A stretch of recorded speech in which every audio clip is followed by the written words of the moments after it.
turn it over for the Q&A, which Andy will basically manage? Sure. Yeah. Yep. Okay, sounds good.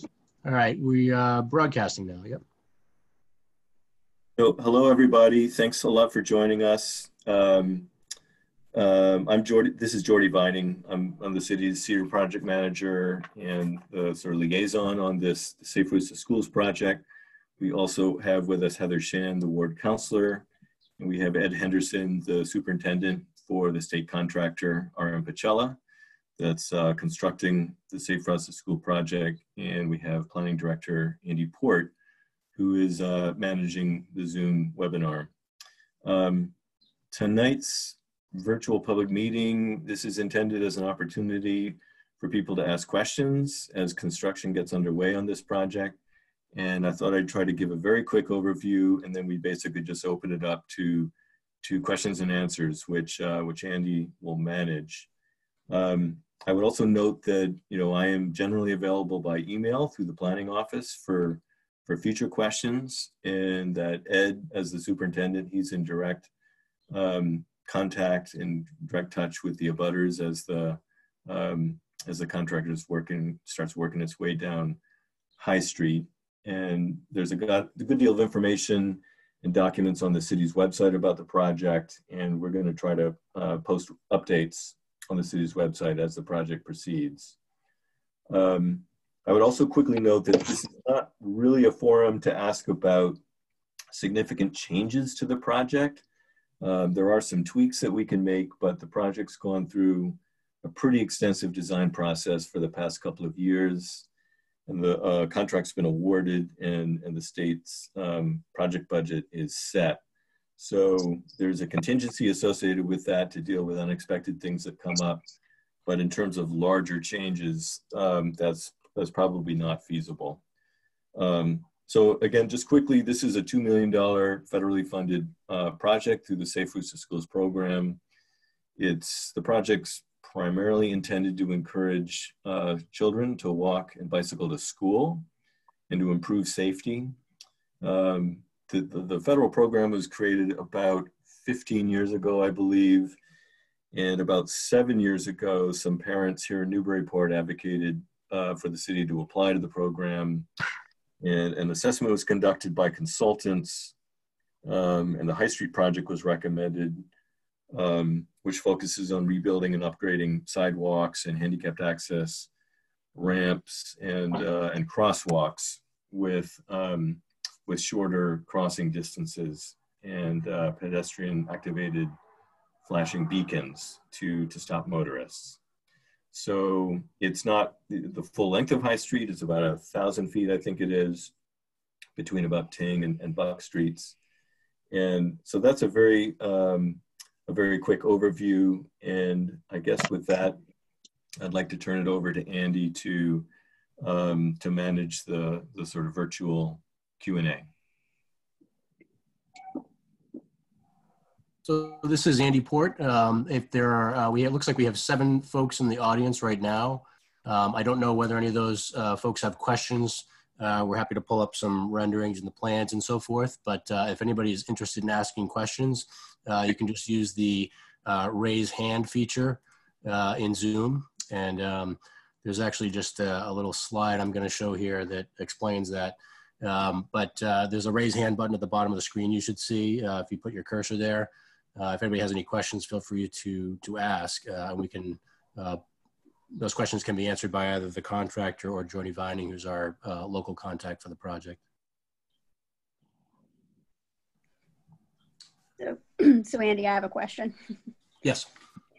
So Mr. Henderson, first, thanks for doing this for us. Much appreciated. I'm the ward counselor for the bulk of the ward, for Ward 3, and the bulk of the projects in Ward 3. And the other Ward 4 counselor is also in attendance as well. Quick question for you. I know you all have started the project, and I know there was already one slight hiccup with some sewer lines. I was just wondering, one, I think the problem's been resolved, but I'm just questioning, do we have a plan going forward for this, if it happens again on High Street? And do you guys have maps of our sewer lines now? And what's the process going forward going to be? And this could be for Mr. Henderson or Jordy. either one can answer that question. Do you want me to take that, Jordy? That's fine. Go ahead, Ed. So, in correlation with the sewer department and Jordy and Mass DOT, we did obtain sewer ties to most of the sewer laterals on High Street. Moving forward, I guess it would be a case-by-case issue, and me and Jamie talked a little bit about this yesterday over the phone, and it would be a case-by-case issue. If we come across it, do we replace it? And it's going to take further due diligence.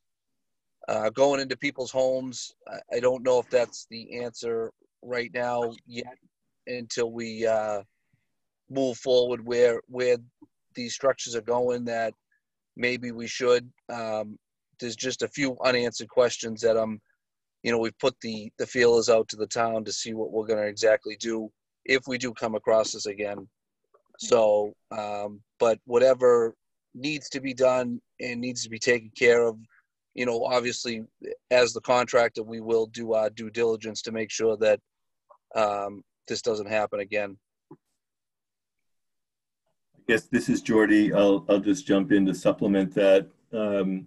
We did, as Ed was noting, the contractor does have the city's the information that we do have. It is limited information from our geographic information system, which identifies a number of the lateral sewer connections going down this stretch of High Street. It doesn't necessarily identify them all.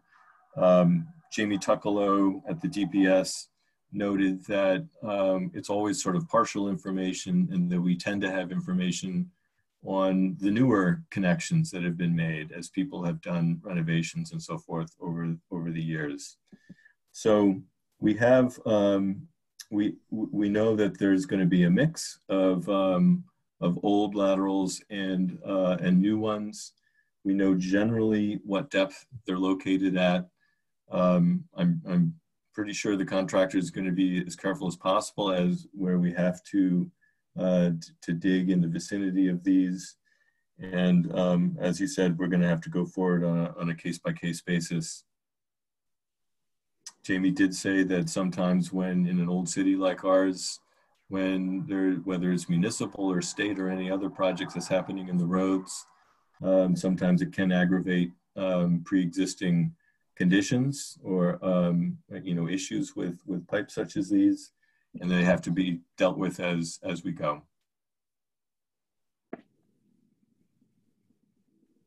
So if this happens again, who is the point of contact? Do they just call you, Jordy, if an issue does pop up? It was or Mr. Anderson? So normally how the process would go is I'd go through Jamie first, obviously, being the deputy DPS director, and then we'd have to obviously coordinate with the state and Jordy and see how this is going to be handled, and take it, each incident by incident. The coming across this, obviously, if people have, like Jordy said, if people have underlying issues and we come across it, we're within 2 feet of it, obviously we're gonna aggravate or move forward the issue that's already pre-existing. So again, like I said, I would coordinate with Jamie and then get Jordy involved as need be on how this is going to be handled. Okay. I would also note that, Ed has been very responsive to everybody. He's contacted people. He's given the abutters his contact information. In terms of this one incident we've had, he was actually talking to the homeowners when this thing came up on Sunday, on the weekend. And then as the week started Monday morning, it was sort of all hands on deck with me and Jamie and MassDOT and Ed's crew and everyone else, working to resolve it. So I would say in general, Ed's got a good line of communication with the abutters, and he's he's a first line of contact for this sort of an issue. And at the same time, Jamie and me, are here to get folded in as the city representatives working to address these kinds of things. Appreciate that, Mr. Henderson, and Jordy as well. I know that Monday was probably a tough day for everybody. Jordy, I think you have a question from Juliet Walker regarding traffic patterns. Yes, I'm not looking at that right now. There was an email that was suggesting some, I glanced at it right before our meeting. So it seemed to be addressing two requests. One was about some suggestions on traffic detour routing down the larger streets like Kent Street and so forth, as opposed to some of the smaller streets, smaller side streets. In general, the project has been anticipating that we'll be able to keep 2 lanes of traffic going throughout the work. This was a little bit different on a temporary situation for the beginning of this week, because Ed and his crew, they had to work basically outside of the project area. They were chasing this sewer lateral line to the main in the middle of the street. So they had to move farther, which led to some diversion of traffic. In general, we're not looking, Ed, you should correct me if I'm wrong, but I don't believe we're looking at needing too much in the way of detours. But I think, Heather, you and I, we can look at that communication and talk with the contractor about how if and when we have to do any detours, how that can be organized. Okay. So as far as the detour, obviously yesterday and Tuesday were something out of the ordinary, and we did, for a short point, the couple hours today and a couple hours on Friday, we did close off the top half of Toppings Ave because we were right in the middle of the intersection. So, with very limited detours, we will, I'll try and make advance notice that when the detours are going to come up. Like I said, both situations with the drain being a little more collapsed that we were repairing and going a little further.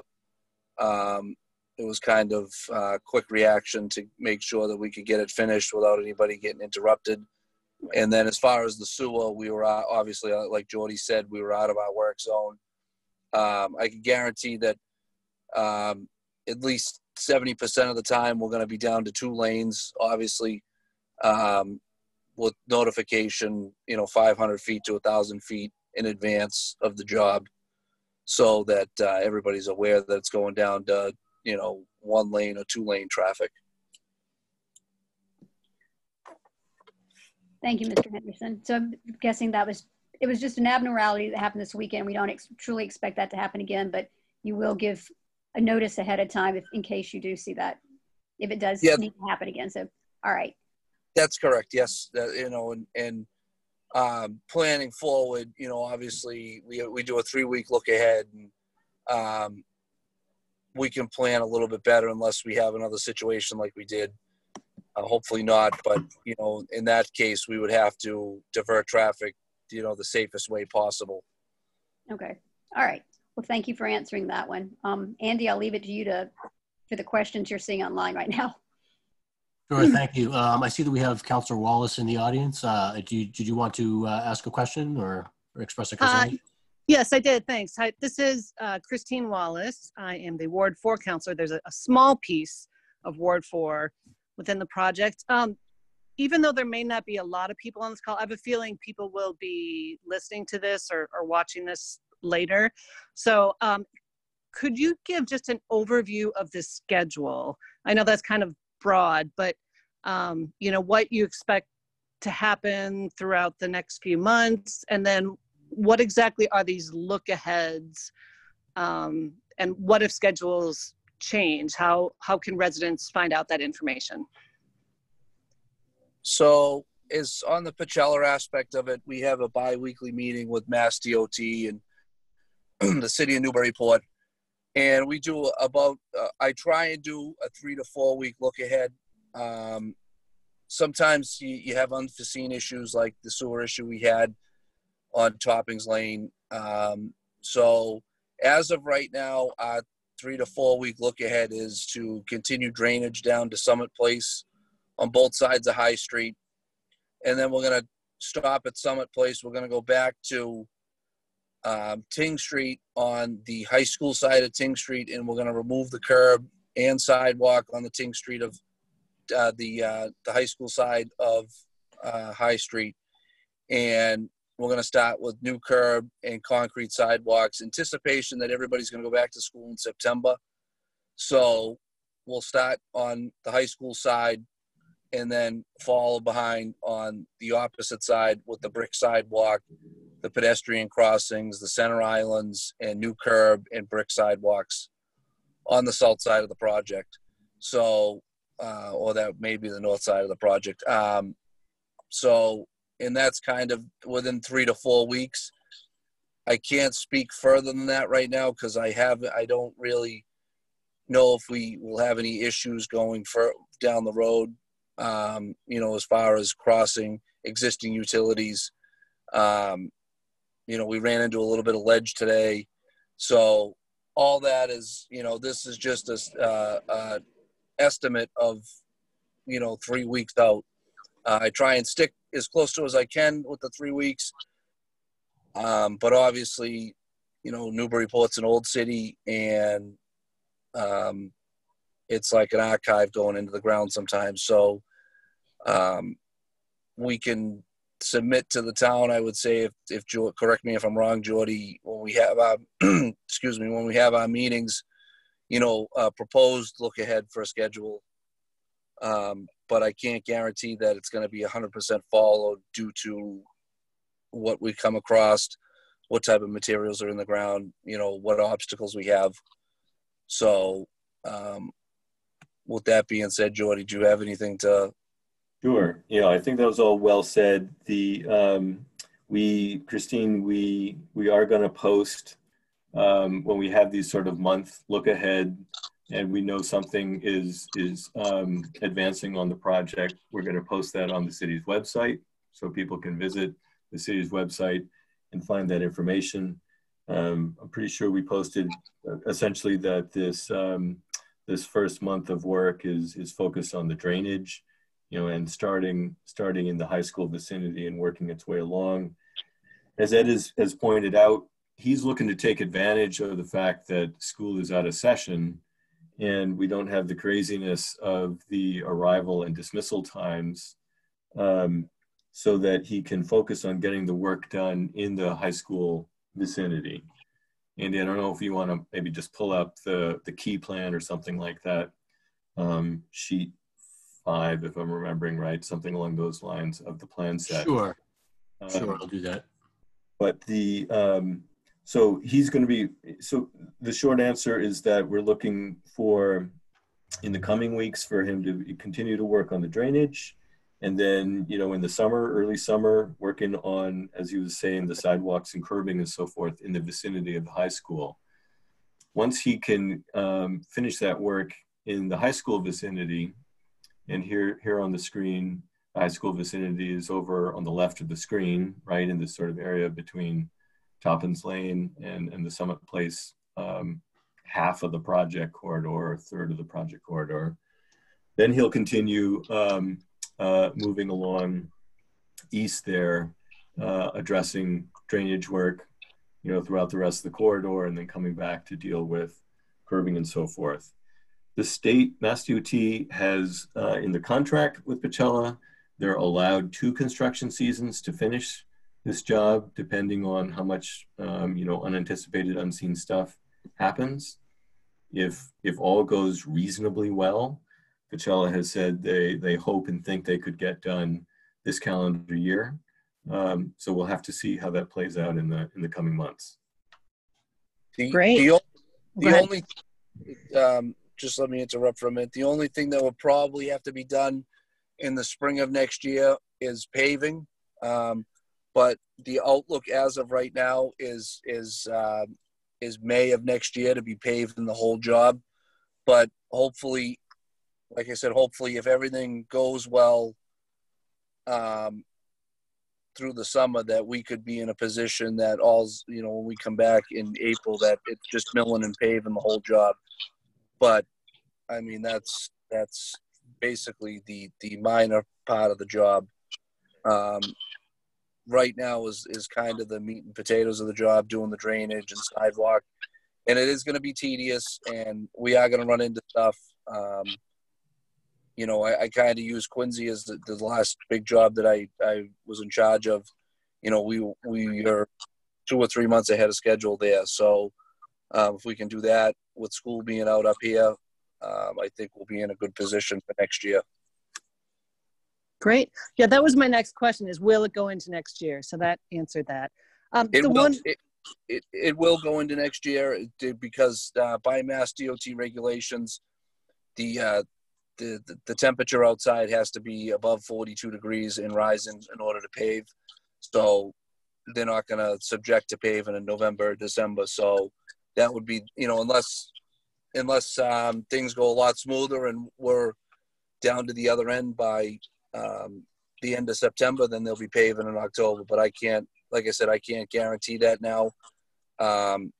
We could revisit this back, in a couple months if things are going well. But as of right now, that is the schedule for paving.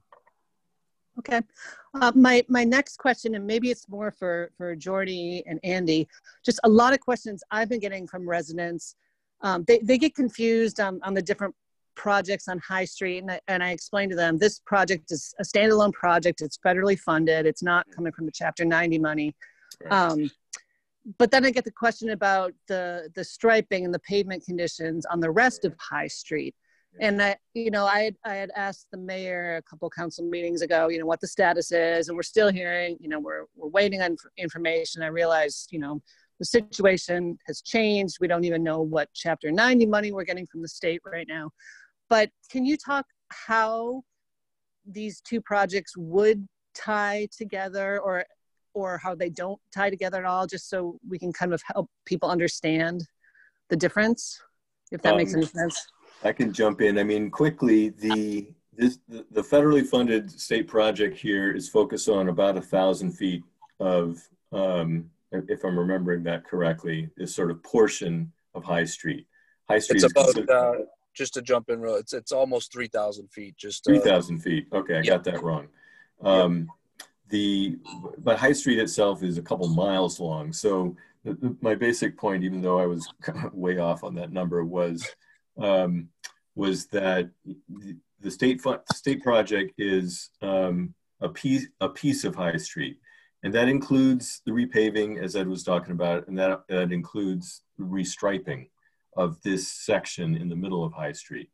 So that's going to go forward as the project unfolds. In terms of the rest of High Street, that was a DPS project.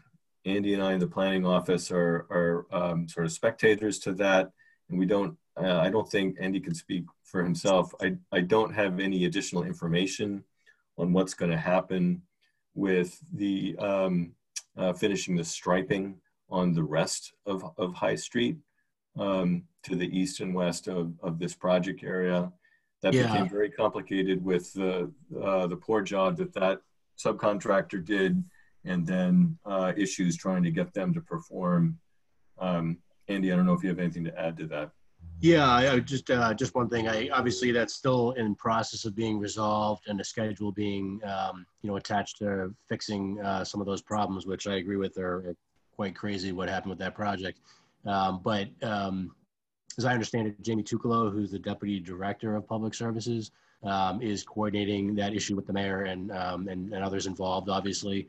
I think there's a plan to essentially meet the limits of work. So the far east and west ends of this High Street Safe Routes to School project, where Ed and his team are done with the Safe Routes to School project, that section of roadway will obviously be clean and well reconstructed.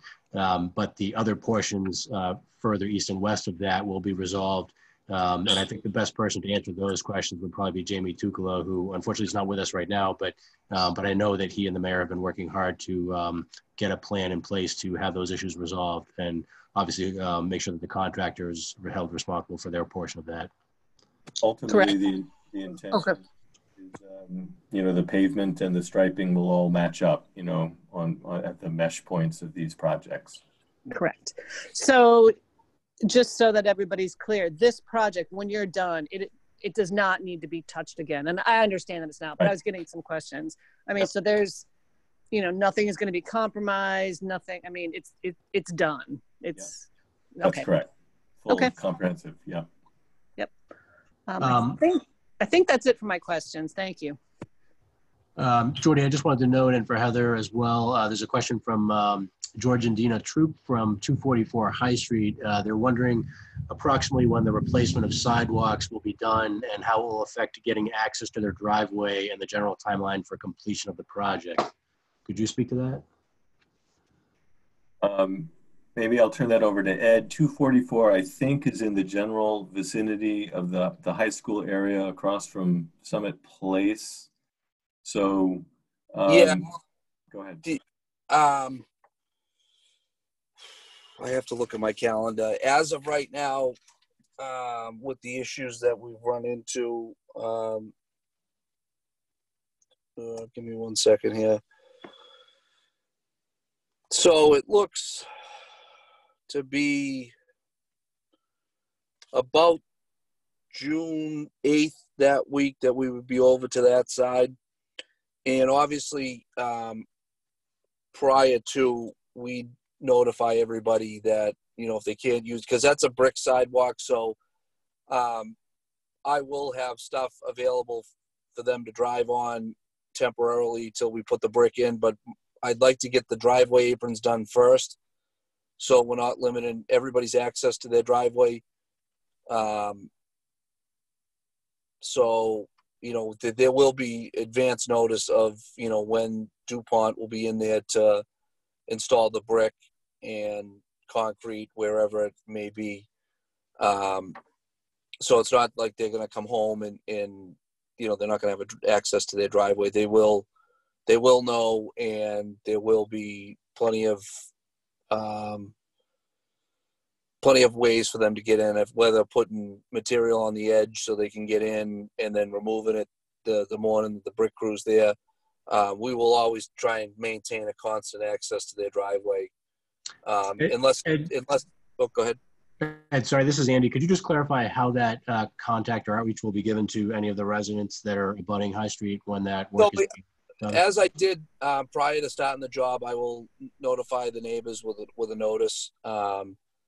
I don't know how fast the brick will go, but we'll have to do some and figure out what the progress of it. But prior to doing any driveway aprons, they will be notified, and there will be a constant access unless DuPont gets into it and they get halfway done. Then we may have to make arrangements for them to park on a close side street or somewhere within distance.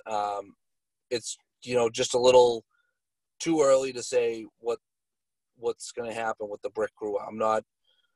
I can base it off of my job in Quincy, and they were doing about 3 to 4 pallets a day. So, and we're talking 50,000 brick up in Newburyport. So I just bear with me on that, but I can hopefully get you some more answers within the next couple of weeks. But I will have a notice handed out to the residents prior to that stuff going on, especially more with the brick. The only thing with the concrete is MassDOT requires a 48-hour wet cure, which is burlap and plastic that has to be soaked, you know, in the morning and the night. So, I mean, so that could be the only issue is some concrete driveway aprons, but they will have plenty of notice, and we will coordinate with the police department that there won't be any issues parking on side streets or anything like that. Thank you. And I see that Councilor Wallace has maybe perhaps another question. Yes, I do. Just a question about the staging area off of Kent Street. I haven't seen it because I haven't been outside of my house much. But what can neighbors expect, or what is out there now, and how much truck traffic? Just when we had the construction on Merrimack Street further my house near the staging area, there was a lot of, discussion, or what hours are you operating? So as of right now, it's Monday through Friday, 7 to 3. Okay. Most of the stuff that is being hauled off site, that's being dug on site, is being hauled right out, and we're replacing it with new material. I mean, you're not gonna. I myself, as the superintendent, I'm also operating 90% of the time the front end loader, so I try and be cautious of where we're actually working. So the truck traffic is pretty minimal. All my deliveries have been made, so right now I don't see much truck traffic, obviously, other than a couple buckets of stone being loaded on a truck, but I'm trying to keep it as minimal as possible because of the area we're in. So, I don't want to upset the neighbors too much, and I know this is a lot for a lot of these people up here, so I'm trying to do my best to keep it very minimal for the truck traffic coming in and out of there. Okay. All right. And one more question, I'll be done. I'm just curious about the role of MassDOT. So I know there's a resident engineer. Is she out there? I assume it's still she, I forget her name, but is she out there every day providing oversight? How does that work? So MassDOT is on site with me every day, and Okay. they do oversee everything that we're doing. Myself included, and the Pasella family. They've been in this business a long time, and we try and uphold the best of our quality. But MassDOT is overseeing everything that's done, everything done by spec for MassDOT. And like I said, we just try and go above and beyond to make sure that the extra step is taken, so that there is no issues moving forward on this. Okay. And Jordy, are you out there periodically, or I guess when the counselors get the phone calls, because I got a phone call with the sewer, Heather probably did. Who should counselors contact? You, Jordy? Something or like this. I can maybe a cell phone number. We don't have to me now, but just so we can have a point of contact. Yeah, something like the great. sewer. That's clearly in Jamie Tuckalow's court. Right. So, Yeah. So I'm, I'm playing a facilitating liaison role with sort of everybody involved. But if there's something like and that's sort of an acute issue or a crisis issue with the utilities, Jamie's much better equipped because what I did when I got the call was I contacted Ed and Laura Beth, right, and Jamie. So other issues, I am available by email. I am pretty overwhelmed by emails these days, actually. I can imagine. Yeah.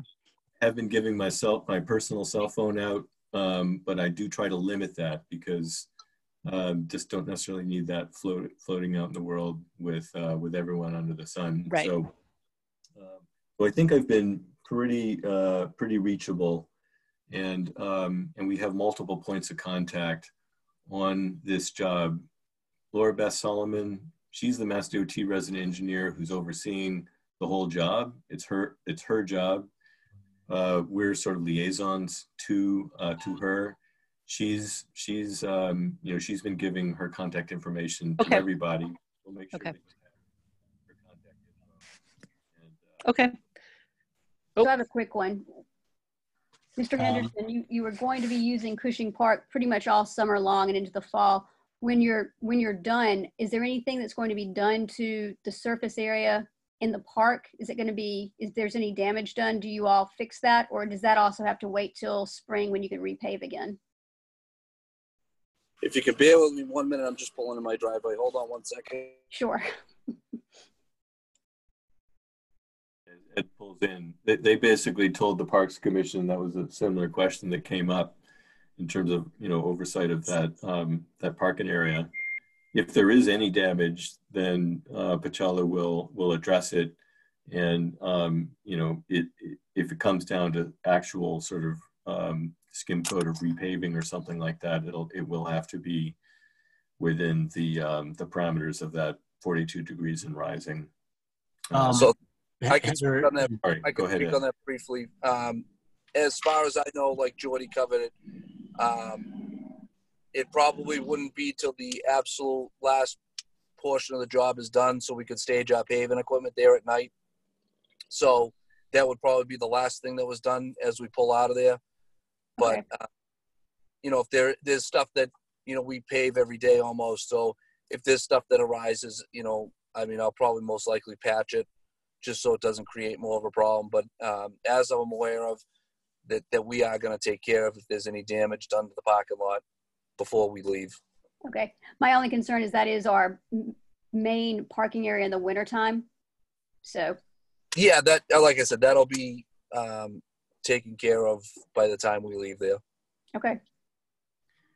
Heather and Jordy, I just wanted to make a note that we do have someone else in the audience, Mary, I don't want to mispronounce the last name, who's interested in asking a question. So I just want to give them an opportunity as well. All right.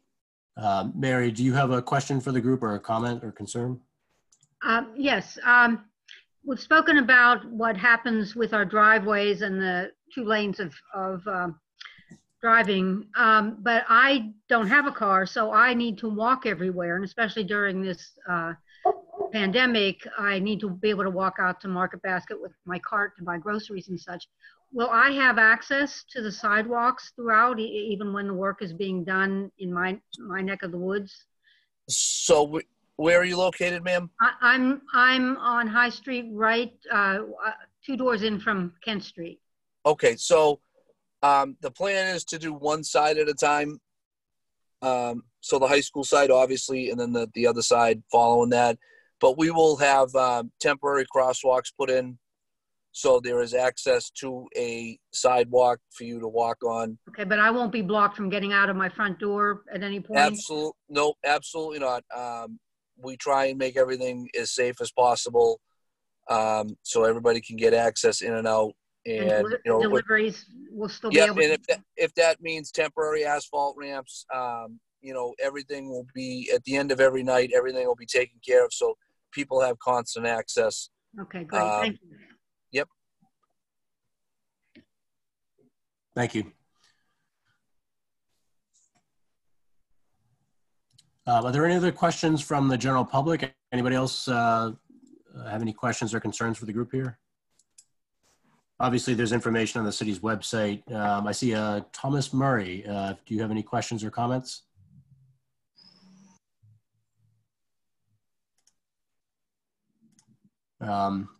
Thomas, you're allowed to speak, but you'll have to unmute yourself on your end as well. Yes. So I'm the gentleman where we had the issue at the house on Toppins and High Street, and I have to say that Ed was very responsive to the issue. Called him on Sunday, and was glad that eventually it came to a resolution. But the one concern I want to bring up for the project overall, first of all, support the project 100%. Think it's a great idea. You can't argue with providing safe routes to school and making it easier for kids to walk. And as we've seen, many an accident on the corner that we live on.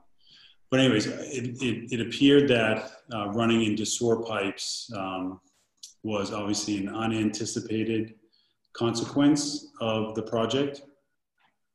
So that being said, obviously it took us by surprise. We had some sewage back up into the house, but that seemed to be the least of the problems is when we started to investigate this, and that the sewer pipe could have been broken, obviously even further down.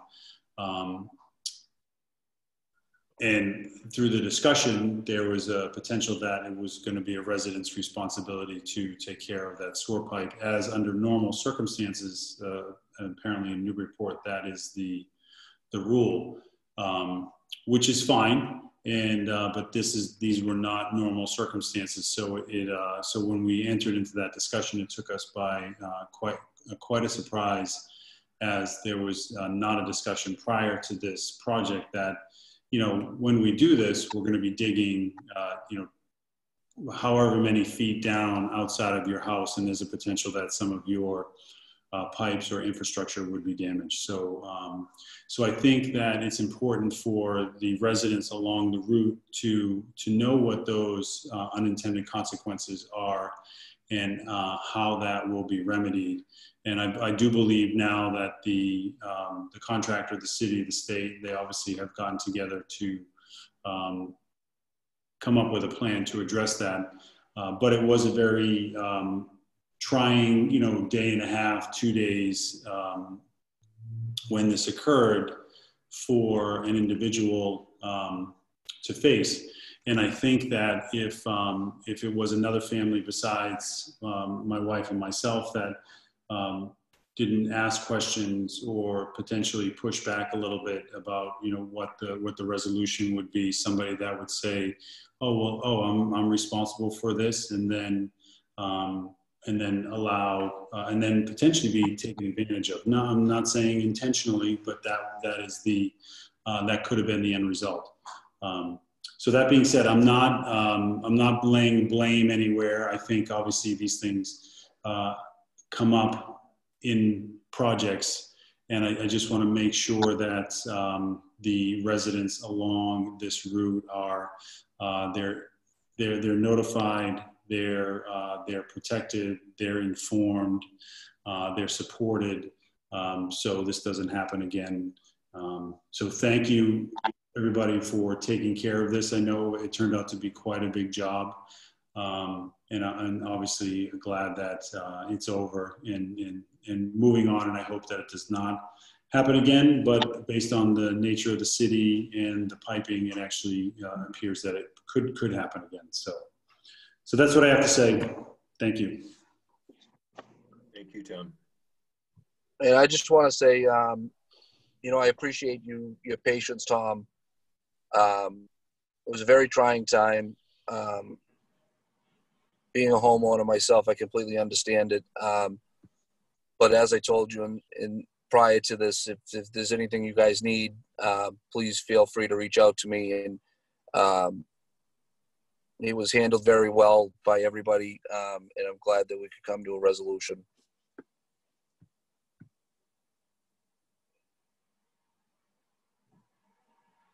Okay, it looks like that's all the questions from the general public at this time. I know folks can get more information on the website, right, Jordy, in general about the project on the city's website?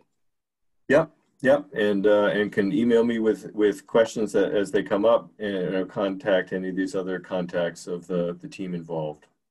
I do have one last one from Mr. Henderson and Jordy as well. Maybe if we're going to have the 3 to 4 week look aheads, maybe we could have this kind of Zoom meeting, assuming that's what we're probably going to be doing for the rest of the summer, in another month or so, just to get an update and see how things are going and to see if more folks have questions. Absolutely. Whatever's needed by the city of Newburyport. I guess the more people are informed, I guess it would be better, so that everybody's up to date and what's going on. But like I told Jordy and most of the residents along High Street, this is like being a firefighter. I'm being on call 24 hours a day. So if there's any issues that come up further under the job, Jordy has my email. If anybody, any of the city council wards want to email me, I can give you my contact information directly, so that if there's any issues further going down this job, please feel free to call me, 24 hours a day. It's, part of my job. And don't feel like you're bothering me. Just, you have to be a little patient if it's the weekend trying to get guys together. But like I said, if you want to email Jordy, he has my cell phone number. I have no problem with that. Thank you very much, Mr. Henderson. Appreciate it. Glad you're the runner of the project. Thank you very much. Likewise. All right. Does that conclude us for the time being? I don't see any more questions. All right, Jordy, Andy, thank you very much for doing this. Mr. Henderson, you as well. Thank you very much. Any questions, feel free to reach out to me anytime. All right. Thank you for everybody that called in. Thank you very much. Have a good night. Have a good night, everybody. Bye.